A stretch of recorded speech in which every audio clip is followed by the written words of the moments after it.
말씀을 받습니다. 우리에게 주시는 하나님의 말씀은 구약 성경 창세기 46장 28절부터 30절까지의 말씀입니다. 창세기 46장 28절부터 30절까지의 말씀을 우리 한 마음과 한 목소리로 천천히 합독하도록 합니다. 다 찾으신 줄 알고 한 목소리로 천천히 합독합니다. 시작.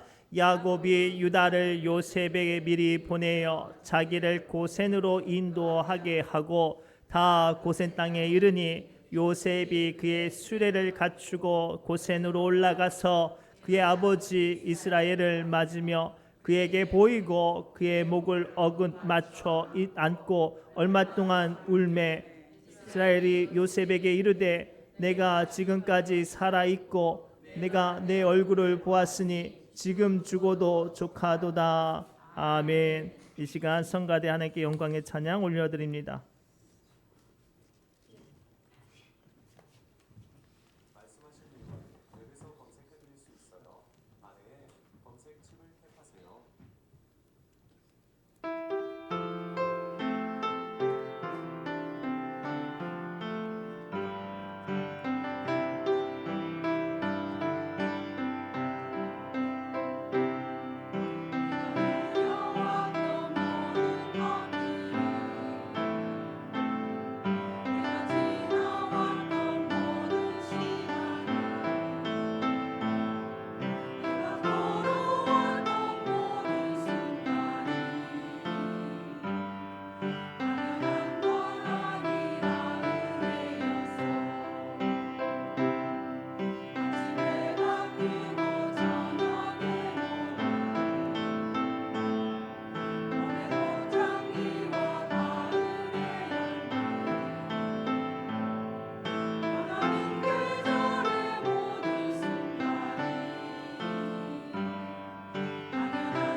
아멘. 감사합니다. 우리 옆 사람이 이렇게 축복할까요? 하나님께서 더 큰 축복으로 함께 하십니다라고 축복합시다. 하나님께서 더 큰 축복으로 여러분과 함께 하시는 줄 믿습니다. 하나님께서 여러분들과 더 큰 축복으로 함께 하실 줄 믿습니다. 여러분들은 연초가 잘 되고 마지막이 안 되는 걸 좋습니까? 연초에는 조금 힘들고 어렵지만 연말에는 대박 나는 게 더 좋습니까? 그렇죠. 마지막이 좋은 게 진짜 좋은 거예요. 특별히 우리 믿음의 사람들의 가치는 시작에 있지 않고 마지막에 있어요. 시작에 아무리 은혜가 되어지고 아무리 놀라운 어떤 것들을 경험했어도 그 마지막이 볼품이 없고 초라하고 더 나아가 하나님 앞에 책망을 받는다면 정말로 그 마지막은 초라할 뿐만 아니라 의미가 없을 수 있어요. 근데 반대로 시작은 굉장히 힘들고 공고하고 눈물겹고 서럽더라도 그 마지막의 자리가 하나님께서 칭찬하시고 격려하시고 위로하시고 품어주시면 그 시간이 가장 복된 시간인 줄 믿습니다. 오늘 말씀의 제목은 마지막 때가 아름다운 사명자가 됩시다 라는 메시지로 함께 은혜를 나누려고 합니다. 저는 성경 역사상 가장 파란만장한 인생을 살았던 사람, 그 사람을 꼽는다라고 말하면 주저하지 않고 야곱을 꼽겠습니다. 태어날 때부터 자기 형과 치열하게 경쟁을 해야 되는데 태어났을 때부터 자기 형에게 져가지고 형의 발목을 잡고 태어났어요. 힘이 약하고 또는 어떤 어쩔 수 없는 둘째라서 늘 형에게 내어주기만 해야 했죠. 그래서 마음에 뺏고 싶은 마음이 가득해서 못된 계략을 통해서 장자권을 쟁취하고 또 나아가 그것들을 말미암아 형에게 맞아 죽을 것 같으니까 하란으로 도망갑니다. 거기서도 그 본성을 버리지 못하고 꾀를 내서 외삼촌 집에 있는 재산들을 다 자기 것이 차지해서 외삼촌보다 더 거부가 되었네요. 그런데 외삼촌과 사촌들이 자기의 재산을 빼앗으려는 것을 알고 다시 자기의 고향으로 돌아가요. 철저하게 야곱의 인생은 힘들고 어렵고 치열한 투쟁의 삶이었습니다. 그런데 그 야복강가 자기 고향으로 건너는 그 전날 그 야복강가에서 자기 형이 자기를 죽이려고 온다는 소식을 듣고 두려워해서 처음으로 하나님께 기도를 해요. 사실 야곱의 역사를 보면 이 베델에서 하나님 만난 이후로부터 기도하지 않았거든요. 처음으로 목숨을 걸고 하나님께 기도를 하죠. 그리고 하나님께서 그 시간 야곱을 만나 주시고 야곱의 이름을 속이는 자, 발목 잡는 자, 남을 걸려 넘어뜨리는 자에서 하나님의 사람, 하나님의 백성인 이스라엘로 바꾸시고 그 후로부터는 이 야곱을 하나님께서 동행하시며 은혜 가운데 세워준 걸 봅니다. 특별히 야곱은 무엇보다 인생의 마지막이 참 복되었어요. 사랑하는 아들도 만났고요. 또 파란만장한 모든 인생을 정말로 누구보다 비교할 수 없을 만큼 다복하게 인생을 만났어요. 그렇다고 해서 야곱이 그 안에 아픈 손가락이 없었던 건 아니에요. 자기 첫째 아들 루벤은요. 자기 서모와 간통에서 통간에서 아비의 침상을 더럽혔고 둘째, 셋째 시므온과 레이는요 한 도시의 남자들을 씨를 말리는 아주 잔혹한 짓을 했어요. 심지어는 유다는요 그 네 번째 아들이지만 자기 형제들을 선동해서 가장 사랑하고 사랑해야 할 아들 요셉을 질투하고 미워하고 심지어는 죽이려고 했고 다른 형제들은 그에 찬동하여서 요셉을 노예로 팔아 넘겼네요. 그런데 하나님께서 야곱의 인생 가운데 함께 하시고 그 마지막에 어떻게 돼요? 12명의 아들들을 다 불러 모아서 한 자리에 한 사람 한 사람 안수하여서 다 축복하면서 아름답게 인생을 마무리할 수 있었어요. 그래서 야곱의 인생은 아름답다, 복되도다라고 말할 수 있는 거예요. 저는 오늘 말씀을 통해 여러분들의 인생이 그리하였으면 좋겠습니다. 특별히 2024년도를 마무리하는 우리의 믿음의 사명이 그러한 자리가 되기를 소망합니다. 그렇다면 어떻게 해야 우리는 마지막 때가 아름다운 사명자가 될 수 있을까요? 첫째가 이거예요. 마지막에 아름다운 사명자는요. 마지막과 시작과 마지막을 늘 하나님의 뜻을 의지하고 묻는 사람이 될 때 마지막까지 아름다운 사람이 되는 줄 믿습니다. 28절 말씀을 함께 읽겠습니다. 시작.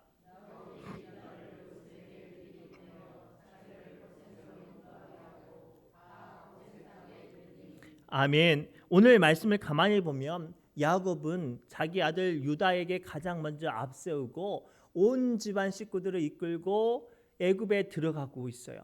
그런데 상식적으로 우리 주변만 봐도 돼요. 아주 오랫동안 자기의 나고 자란 고향을 떠나려는 어르신들은 없어요.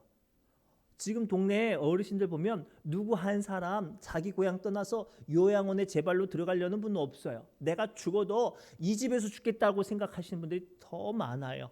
그만큼 노령이 될수록 고향에 대한 마음이 더욱더 강력하거든요. 그런데 오늘 본문의 야곱의 나이는 130세였어요. 이 130세가 되는 야곱이 왜 순순히 애굽 땅으로 들어갔을까요? 사랑하는 아들이 있어서? 아니, 그 사랑하는 아들 돈 있고 힘 있고 빽 있으니까 보고 싶을 때마다 부르면 되는데, 야곱은 그 사랑 아들을 하는 아들 때문이 아니라 알 수 없는 이유 때문에 지금 애굽에 순순히 들어가고 있습니다. 그 이유가 뭘까요? 숨겨져 있는 이야기예요. 창세기 46장 1절에서 7절까지 말씀을 통해 발견할 수 있어요. 야곱은요, 하나님께 물었어요. 하나님, 내가 애굽 땅에 들어가야 되겠습니까?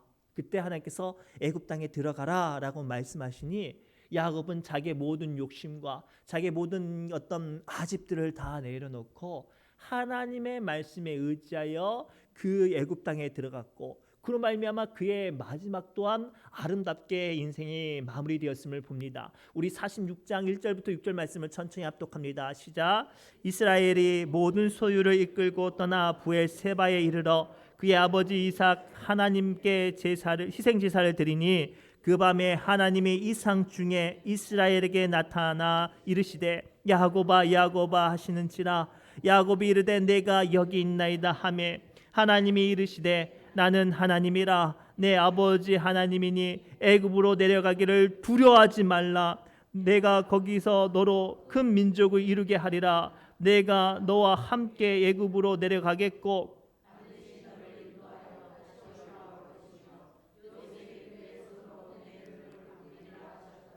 야곱이 브엘세바에서 떠날 새 이스라엘의 아들들이 바로가 그를 태우려고 보낸 수레에 자기들의 아버지 야곱과 자기들의 처자를 태우고 그들의 가축과 가나안 땅에서 얻은 재물을 이끌었으며 야곱과 그의 자손들이 다 함께 애굽으로 갔더라. 아멘.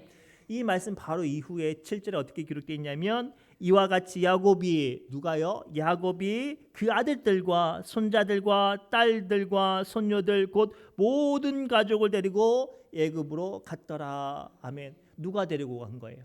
야곱이 데리고 간 거예요. 왜요? 하나님께 물었더니 하나님께서 말씀하셨고 그로 말미암아 두려워하지 않고 자기의 미련을 다 내려놓고 애굽에 갈 수 있었어요. 사랑하는 성도분, 오늘 우리에게 주시는 첫 번째 은혜의 메시지가 이거예요. 시작부터가 하나님의 뜻을 묻고 의지하며 나가는 사람은 그의 인생의 마지막도 또한 하나님께서 함께 하시니 반드시 아름답게 될 줄 믿습니다. 사랑하는 성도분, 마지막 때가 아름다운 사명자가 되길 원한다면 2024년도를 마무리하고 2025년도를 시작하는 그때부터 하나님께 물으셔야 해요. 하나님, 내가 2025년도는 어떻게 살기를 원하십니까? 무엇을 하기 원하십니까? 어떤 사람 되기 원하십니까? 어디로 가야 되겠습니까? 라고 물으세요. 그리고 주시는 응답을 붙잡을 때 그 해 마지막까지 하나님께서 함께 하시는 줄 믿습니다. 시작이 아무리 좋아도요, 하나님께 묻지 않는 사람은 마지막에 망가질 수밖에 없어요. 그 대표적인 인물을 소개합니다. 우리가 잘 알고 있는 이스라엘 건국왕 사울 왕이에요.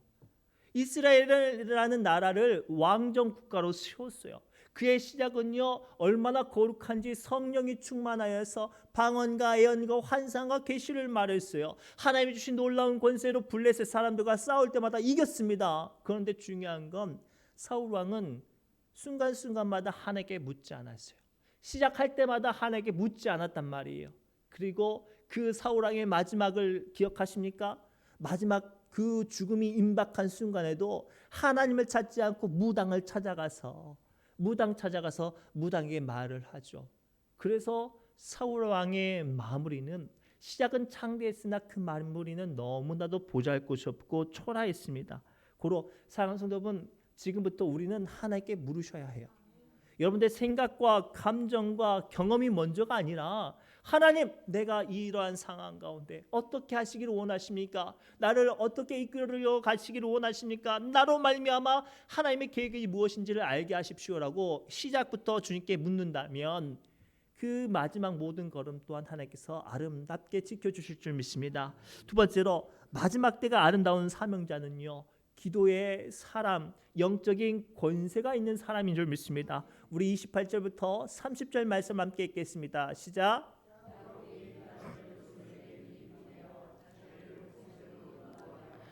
다 고센 땅에 이르니 요셉이 그의 수레를 갖추고 고센으로 올라가서 그의 아버지 이스라엘을 맞으며 그에게 보이고 그의 목을 어금 맞춰 안고 얼마 동안 울매 이스라엘이 요셉에게 이르되 내가 지금까지 살아있고 내가 내 얼굴을 보았으니 지금 죽어도 족하도다. 아멘. 오늘 말씀을 보면 아주 이상한 부분이 있어요. 야곱이 그의 네 번째 아들 장자 역할을 하고 있는, 실질적으로 다른 형제들 이끌던 유다 앞에서는 야곱이라고 이름을 해요. 그런데 꿈의 사람, 믿음의 사람 요셉에게는 그의 앞에서 뭐가 돼요? 하나님이 주신 이름 이스라엘이 돼요. 오늘 이 말씀을 통해 우리가 발견해야 될 비밀이 보이십니까? 하나님은요, 우리가 세상 사람들 앞에서는 동네 사람들 누구 아무개 뭐 한인숙이 뭐 아무튼 우리 전홍기 장로님 막 이렇게 호칭에 빼고 이름이 불려질지 몰라도 이 사람이 영적인 권세가 있으면 하나님께서 누구를 만나든지 그 사람에게 하나님의 사람으로 세움 받게 하신다는 사실이에요. 사실 이 말씀 안에 유다는요, 아버지를 따랐고 형제들을 이끌었지만 유다는 아버지를 사랑하고 존경하기보다 자기의 욕심과 생각이 먼저였어요. 나중에 창세기에 숨겨진 이야기를 보면 요셉이 베냐민을 데리고 오라고 할 때도 이 유다는 자기 아버지의 마음을 만지기보다 목적을 이루기 위해서 수단과 방법을 가리지 않았어요. 심지어는 자기 아들을 자기 아버지에게 바치면서 내가 베냐민 못 데리고 오면 이 아들 죽이십시오라고 말할 정도로 유다는 수단과 방법을 가리지 않는 철저하게 사람의 생각으로 사는 사람이었습니다. 그런데 우리가 알고 있던 요셉은 어떤 사람이에요? 힘들고 어렵고 인생이 뜻대로 풀리지 않고 심지어는 억울한 일들을 당해도 요셉은 기도하는 사람이었고, 야곱은 그 요셉을 위해 잃어버린 순간마다 밤마다 눈물을 적시며 그를 위해서 기도했던 사람이었어요.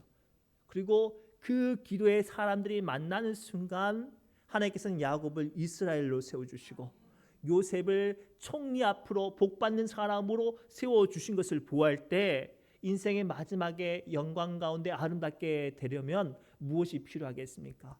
영적인 권세, 기도의 사람, 하나님의 뜻을 반응할 수 있는 사람이 되어질 때 그의 인생이 아름답게 되는 줄 믿습니다. 기도하지 않고 사명을 감당하지 않는 사람, 마지막까지 혈과 육으로 일하는 사람은 그의 마지막도 혈과 육으로 일하는 사람밖에 되지 않아요. 그러나 모든 순간순간마다 하나님께 기도하고 그의 약함과 부족함 가운데서도 하나님의 뜻을 찾는 사람은 하나님의 백성으로 세움받게 하신 줄 믿습니다. 특별히 2025년도를 준비하는 여러분들에게 간곡히 부탁드립니다. 시작부터 기도로 하시고 시작부터 하나님의 뜻을 묻는다면 그 모든 순간순간마다 부족하고 연약할지라도 사람의 마음으로 절망하지 말고 탄식하지 말고 하나님 이거 부족합니다, 나는 안 돼요 라고 말하지 마시고 입술로 선포하며 하나님의 일하신 가운데 마지막까지 승리하시기를 주님의 이름으로 축복합니다. 더 나아가 오늘 우리에게 주시는 마지막 메시지는요, 마지막 때가 아름다운 사람은요 축복하는 사람이에요. 오늘 읽지는 않았지만 그 다음 장인 창세기 49장 1절과 2절 그리고 28절 33절 말씀을 화면을 보고 혹은 성경책을 보고 함께 천천히 읽겠습니다. 1절 2절입니다. 야곱이 그의 아들들을 불러 이르되 너희는 모이라, 너희가 후일에 당할 일을 내가 너희에게 이르리라. 너희는 모여 들으라. 야곱의 아들들아, 너희 아버지 이스라엘에게 들을지어다. 지금 이 다음 장인 야곱의 임종의 순간에 야곱이 죽기 전에 아들들을 다 불러요. 그러면서 뭐라고 말하냐면 처음에는 야곱으로 불러요. 내가 너희 아버지 야곱이 너희를 부르니 다 모여라.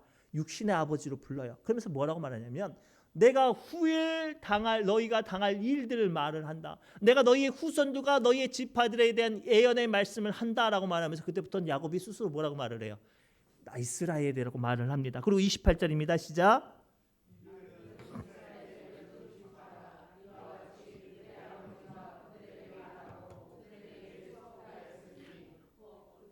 각 사람의 분량대로 축복하였더라. 아멘. 자, 야곱이 사실 이제 이 사이에 어떤 말씀이 있냐면 야곱이 루벤부터 마지막 아들 때까지 다 한 사람 한 사람 불러가면서 축복을 하면서 그냥 축복을 하는 게 아니라 하나님이 그 지파에게 하실 일들까지 다 말씀을 하세요.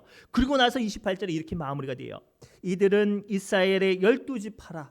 하나님의 12백성, 12민족이라고 선언하십니다. 누가 말을 했기 때문에? 야곱 이스라엘이 축복을 선언했기 때문에 하나님께서 되게 하신다고 말씀하세요. 그러면서 뭐라고 말씀하시죠? 이와 같이 그들의 아버지가 그들에게 말하고 축복하였으니 곧 그들 각 사람의 뭐대로요? 분량대로 축복하였다고 해요. 중요한 건 이것을 자기의 축복을 받으면 그것이 자기의 분깃이 되는 거예요. 그런데 투정 부리고 거부하면 어떻게 되는 거예요? 지복 발로 차는 거예요. 실제로 놀라운 건 야곱이 이런 축복을 했을 때 12명의 아들 중에 단 한 사람도 불만을 표한 사람이 없었어요. 오늘날 돈 많은 집 어르신이 돌아가면 그 남은 자식들이 틀림없이 싸운대요. 뭐 때문에 싸워요? 유언이 마음에 안 들어서 싸워요. 유산 남겨주는 게 마음에 안 들어서 막 법원에 고발하고 상소하고 싸우는 거예요. 아니 아버지 나름대로 생각해서 이게 나눠줬을 거 아니에요. 그런데도 불구하고 막 나는 첫째인데 조금밖에 안 줬다. 나는 사랑하는 딸인데 조금밖에 안 줬다. 막 이러면서 서로 치열하게 싸우는 거예요. 뭐예요? 아버지의 유언을 인정하지 않는 거예요. 이게 오늘날 세상의 권세예요. 얼마든지 거부할 수 있는 것. 그러나 영적인 권세는 뭐예요? 받을 수밖에 없는 거예요. 그러면서 33절이에요. 야곱이 아들에게 명하기를 마치고 그 발을 침상에 모으고 숨을 거두니 그의 백성에게로 돌아갔더라. 여기서 말하는 그의 백성은 뭐예요? 천국이에요. 축복을 선포했더니 야곱이 축복의 사람으로 하늘나라에 간 거예요. 사랑하는 성도 여러분, 오늘 말씀 통해 여러분들에게 권면하는 건 여러분들이 정말로 하나님의 사람으로 이 마지막 순간까지 축복의 사람, 아름답게 인생을 마무리하기 위해서는 축복의 사람이 되었으면 좋겠어요. 제가 한 목사님이 정말로 있었던 이야기를 할게요. 그 교회가 이제 창립 주일이어서 그 은퇴하신 목사님을 모셨대요. 그래서 그 목사님 모신 마음은 은퇴하신 목사님이니까 성도들을 잘 알고 교회 역사를 잘 아니까 야 이렇게까지 교회를 성장시키셨네요. 수고하셨습니다. 격려하실 줄 알았대요. 그런데 모시고 창립교회 예배를 드리는데 그분이 설교하면서 무슨 말씀하셨냐면 하소연만 하는 거예요. 자기가 목사로 있었을 때 자기한테 서운하게 했던 것들 막 구구절절하게 하소연만 하고 내려갔대요. 그 창립주일 예배가 어떤 예배예요? 얼마나 기쁜 잔치이지 않습니까? 그런데 이 목사님이 서운했던 이야기들만 하니까 성도들이 상처를 받아가지고 그걸 회복하는데 꽤 오래 걸렸대요. 그 이야기를 보고 그 목사님이 너무나도 마음이 안타까워서 내가 좀 생각하고 불렀을 걸라는 생각을 이야기한 것을 들었어요. 제가 왜 이런 이야기를 하냐면 노년이 될수록 속상한 건 마음에 남아요. 말할 수밖에 없죠. 그러나 조금만 하나님이 주신 영적인 안목이 있다면 그럼에도 불구하고 축복을 말을 해야 해요. 그럼에도 불구하고 하나님의 위로와 축복을 선언할 때 내가 그 사람에게 어떤 사람이 되는 거예요? 하나님의 사람, 축복의 사람이 되는 거예요. 그런데 내가 속상하고 서운한 것들만 말하면 어떻게 돼요? 나는 그 사람에게 속상한 사람, 서운한 사람이 되는 거예요. 2024년도를 마무리하고 2025년도를 시작하는 우리에게 주님은 반드시 우리에게 축복을 있는 사람, 복을 있는 사람 되라고 명령하세요. 실제로 베드로전서 3장 9절에 이렇게 말씀하세요. 함께 읽겠습니다. 악을 악으로 욕을 욕으로 갚지 말고 도리어 복을 빌라. 왜요? 이를 위하여 너희가 부르심을 받았으니 이는 복을 이어받게 하려 하심이라. 아멘. 오늘 주신 놀라운 영적인 비밀이 들려지십니까? 누구나 살다 보면 속상한 일, 억울한 일, 못된 일 만날 수도 있어요. 그러나 주님께서 오늘 우리에게 뭐라고 명령하세요? 욕을 욕으로, 악을 악으로 받지 말라. 왜냐하면 그렇게 되면 나는 축복의 사람인데 그것을 받아버리면 내 안에서 뭐가 나오는 거예요? 욕이 나오는 거예요. 악이 나오는 거예요. 그 순간 우리가 받아치는 게 뭐가 있어요? 바로 밑에 읽어볼게요. 이를 위하여 너희가 부르심을 받았느니 이게 뭐예요? 이는 복을 이어받게 하십니다. 설령 내 조상이, 설령 내 삶이, 설령 내가 만난 사람이 악하고 어렵고 어떤 그 작은 어떤 공격이 있을지라도 내가 축복을 선포하면 그 순간부터 그 사람은 뭐를 이어받는 거예요? 복을 이어받는 사람이에요. 그 대표적인 인물이 누군지 아세요? 야베스예요. 야베스는요, 성경에 딱 두 구절 나와요. 야곱이 태어났을 때는요, 굉장히 힘들게 어렵게 태어났대요. 그래서 오죽했으면 그의 어머니가 야베스의 이름을 야베스라고 했어요. 야베스의 이름이 무슨 뜻이냐면, 야, 내가 진짜로 힘들고 가운데 인생 지질하게 힘든 가운데 이놈아가 태어났구나. 얘 때문에 내 인생이 더 힘들구나. 얘는 정말로 나를 힘들게 하는 인생이야 라는 뜻이에요. 세상에 자식의 이름을 그렇게 지었어요. 그런데 야베스가요, 평생을 뭐라고 기도했냐면, 하나님, 내게 복을 주시려거든 나로 말미암아 환난과 근심을 벗어나고 나의 지경을 넓혀 주옵소서. 야베스에 살고 있던 땅은요, 유다 지파였는데 유다 지파 땅은요, 헤브론 산지였어요. 산악지대가 얼마나 개척하기 힘들어요. 우리 가끔가다 산에 있는 밭 읽어보신 적 있나요? 저도 시골 가운데 시골에서 살면서 밭 읽는 거 보고 한 번씩 해봤어요. 돌이 얼마나 나온지 몰라요. 손톱이 다 빠져요. 그런 것을 일구겠다고 야베스가 기도를 했네요. 그랬더니 하나님께서요, 야베스가 구하는 모든 것을 더하여 주셨을 뿐만 아니라 그의 남은 인생을 평강 가운데 덮어주신 줄 믿습니다. 고로 2024년도를 마무리하고 특별히 인생의 노년들을 보내고 또 노년을 준비하는 여러분들에게 오늘 하나님의 말씀으로 선포합니다. 우리는 축복하는 사람이 되어야 해요. 원망과 불평과 서러움을 말하는 사람이 아니라 축복을 선포할 때 하나님께서 그 인생을 축복으로 세워주실 줄 믿습니다. 말씀을 맺겠습니다. 2024년도를 마무리하고 2025년도를 준비하는 여러분들이 마지막까지 주님 앞에 서는 그날까지 아름다운 사명자 되시기를 주님의 이름으로 축복합니다. 기도합니다. 하나님, 오늘 주신 말씀을 붙잡고 우리 사랑하는 신우중학교 모든 성도를 축복합니다. 인생 가운데 힘들고 어려운 것들 만납니다. 원치 않은 질병과 자꾸만 내 마음을 무너지게 하는 사람들의 공격과 그 작은 사탄의 불같은 시험을 만납니다. 주님, 어떠한 상황 가운데 있을지라도 먼저 하나님께 묻고 기도하며 영적인 권세로 살아가게 하여 주옵소서. 내 입술과 내 마음과 내 심령에 악과 욕과 원망이 넘쳐나는 게 아니라 그럼에도 불구하고 감사와 축복을 선포하며 그로 말미암아 복을 있는 우리 신우중앙교회 성도들 되어지게 하여 주옵소서. 모든 말씀 예수님의 이름으로 간절히 축복하며 기도드리옵나이다. 아멘. 우리 새노래 찬양집 154번 찬송하며 기도의 자리로 나갑니다.